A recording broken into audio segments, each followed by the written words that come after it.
Hello my friends, today I would like to share my thoughts about a topic that has been very popular since the announcement of Sony A6600, and that is the current state of Sony's full-frame and APS-C E-mount lineup.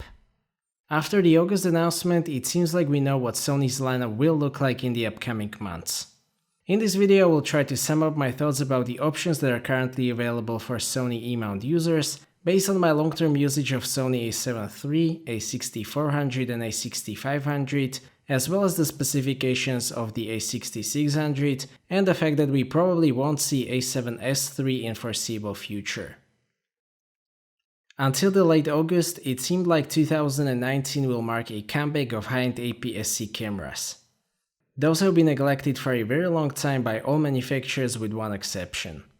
Unfortunately, Sony has decided that the latest technology will be reserved for full-frame cameras. Sony A7 III is still the most popular and best-selling full-frame camera on the market. Without a doubt, it is positioned above A6600.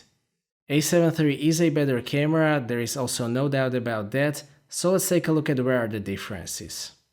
The most fundamental difference is of course the sensor size. In the real-world use, it basically means that you will get better dynamic range and about 1.5 stop cleaner images when using high ISO. Shallow depth of field is usually mentioned as an advantage of full-frame sensor, but that is relative and it depends on the lenses that you use on both full-frame and APS-C.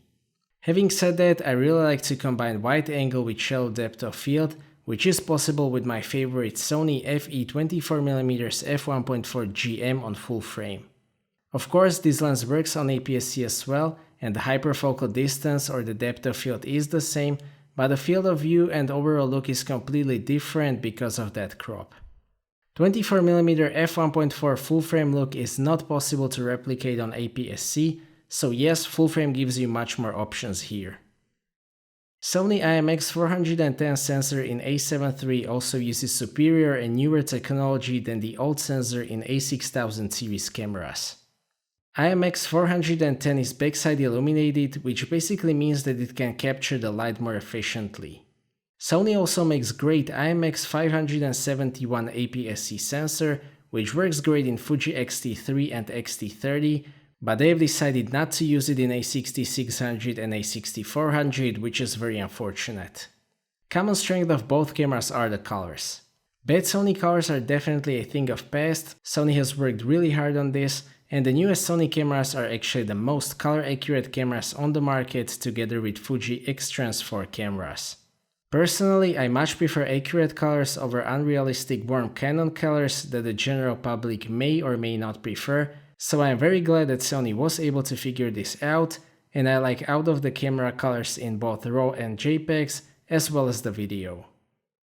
In terms of the handling, full-frame cameras are better. They have 3 control dials, exposure compensation dial, and most importantly the joystick. On the other hand, A6000 series cameras, especially the A6400, are extremely small and light for what they can do. That is one of my most favorite things about A6000 series cameras, and one of the reasons why I really like to use A6400, especially for traveling. A7 series cameras are also very small for what they can do, so the packaging is a huge strength of Sony cameras in general. A7 series cameras are also weather sealed, so they will survive a reasonable amount of water. A6400 and A6600 have some degree of weather protection, but those are not fully weather sealed. The build quality is in my opinion very good on both lines. Both A7 and A6000 series cameras that are currently available use magnesium frame, except for A6100, they feel very solid and quite premium. My only complaint in terms of the build quality is that the coating is not the most durable. Sony is definitely positioning A6000 series as a consumer or prosumer cameras. That is also why Sony gave all new 6000 series cameras forward-facing screen to make them appeal to vloggers. I really like the implementation, the mechanism doesn't require additional space, it is very solid and it won't force you to look to the side like rotating screen. One area where Sony doesn't hold back the A6000 series cameras is the autofocus. That is great on both A6400 and A6600. Both use 425 phase detection points and 425 contrast detection points, and they are the fastest focusing cameras on the market with 0.02 seconds acquisition time. The autofocus is basically perfect on A6400, I have no complaints there.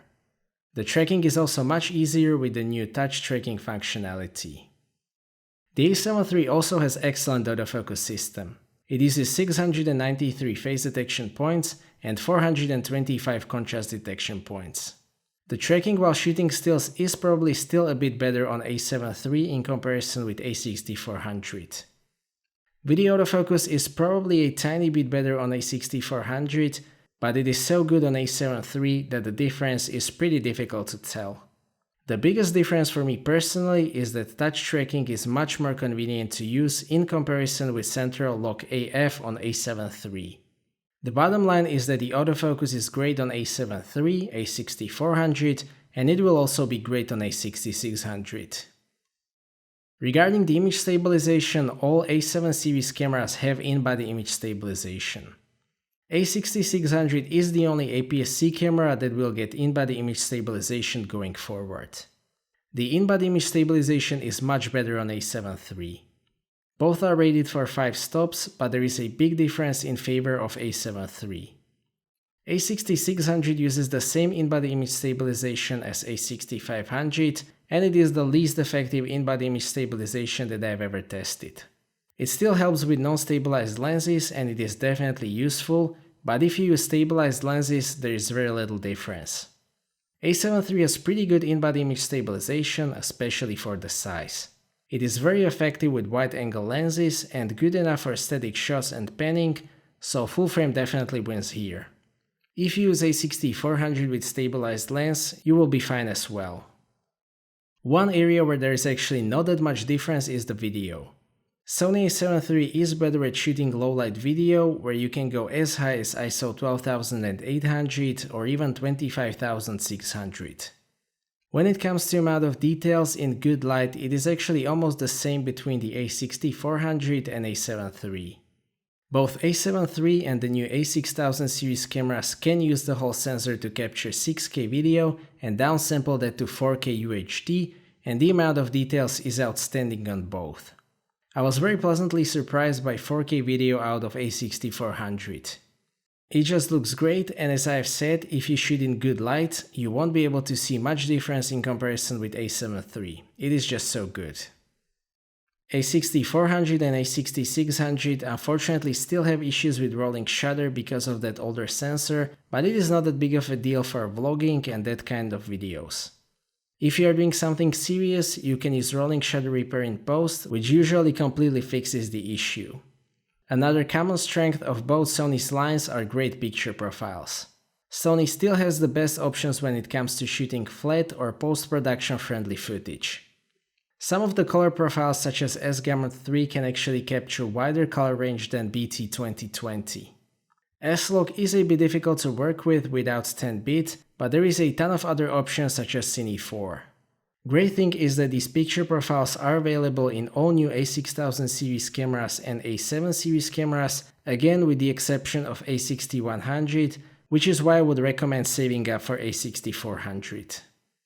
Now it is pretty clear that much like Canon, Sony is absolutely not willing to threaten their own FS and FX cameras by giving their hybrid and mirrorless cameras 10-bit recording, 4K DCI, higher bitrate, 4K 60p or external RAW. That is becoming a bit of a problem because Fujifilm has nothing to protect, so they will give you 4K 60p DCI, 10-bit, 400 megabits per second all intra and so on for just $1,500 in X-T3. Panasonic's S1H will even offer 6K video and external RAW, so it will be interesting to see when will Sony be forced to give us at least 4K 60p. A common weakness of all Sony E-mount cameras is the menu system. Again, I have talked a lot about that in the past. Sony probably still thinks that there is some reason why a camera shouldn't have modern user interface, so they are sticking with 2005 style menu. It is slowly improving, you have the main menu, graphic interface for the buttons and some other minor things in newest Sony cameras, but they just need completely new system. It doesn't really affect day-to-day use of the camera, but it is just one thing that probably wouldn't cost that much, so why not Sony? On the other hand, there are some really annoying things. For example, you can't use gimbal remote controls and image stabilization at the same time on the gimbal, which is just a nonsense, and the screen goes black when you use external monitor while recording video, so these things need to be fixed. Another common strength of Sony cameras is the speed. All new A6000 series cameras can shoot 11 frames per second with mechanical shutter and autofocus continuous, which is great. A7 III can shoot 10 frames per second with mechanical shutter and autofocus continuous. That in combination with excellent autofocus tracking capabilities will give you great results when shooting sports. Sony now uses two types of batteries. Full-frame cameras use the larger NP-FZ100 battery, and the A6600 will also be the first APS-C camera to use these batteries. Thanks to the Z batteries, A7 III is still the best camera on the market in terms of the battery life. It can easily shoot more than 1500 shots on a single charge, or even more if you use some power-saving options. A6600 has even higher rating at 810 shots, so it will probably have the best battery life on the market. On the other hand, NP-FW50 batteries used in A6400 and A6100 offer rather poor battery life, but the upside is that these batteries are very small, so they contribute to the portability, and there is a wide variety of cheap third-party W batteries available. Unfortunately, Sony has decided to cheap out on I/O by staying with micro USB charging port and UHS 1 SD card slot. There is really no excuse for this, it should have been USB-C and UHS 2. Fortunately, A7 cameras have both micro USB and USB-C ports for charging and data transfer, as well as dual SD card slots. Only one slot is UHS 2 on A7 III, but I don't mind that too much. A7R4 has two UHS 2 slots. Regarding the lens selection, that is where the things get interesting. Sony has finally introduced that 16-55mm f2.8 that everybody asked for, but there are two problems. The first one is the price. It costs $1,400, which is more than $500 more expensive than excellent Tamron 28-75mm f2.8 DR3 RXD for full frame. Sony A6600 with 16-55mm f2.8 costs $2,800, whereas the Sony A7 III with Tamron 28-75 costs just $80 more. So we finally have that 16-55mm f2.8, but it makes no sense to buy it because A7 III combo still destroys A6600 combo. The second problem is that there is no high-end camera that we can use it with. That is why I recommend this lens strategy for Sony APS-C. Buy just one all-round usable stabilized zoom lens, so 18-135mm f3.5-5.6 OSS or 16-50mm f3.5-5.6 OSS. For primes, I recommend buying full-frame lenses, because once you decide to upgrade, you will have to go full-frame, and you will still be able to use those. That brings us to a major advantage of full-frame though, and that is the lower pixel density. That means that the full-frame sensor is less demanding on the glass quality, so full-frame lenses will perform better on 24-megapixel full-frame sensor in comparison with 24-megapixel APS-C sensor. Yes, you are avoiding using the very corners if you use APS-C, but in the real-world use, the lower pixel density always makes more difference.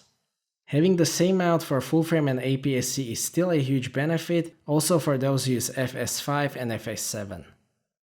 So to sum up, who should still buy A6000 series APS-C camera? I think that it is a great camera for vloggers, YouTubers, people who travel a lot, and the beginners. APS-C line still provides great image quality in both stills and video. These cameras are very small and light, they have front-facing screen, and importantly, excellent autofocus. A6400 makes the most sense. The price is still very good and you are getting magnesium frame and the picture profiles, which is not the case with A6100, and unless you really need to save some money, I recommend paying extra for A6400.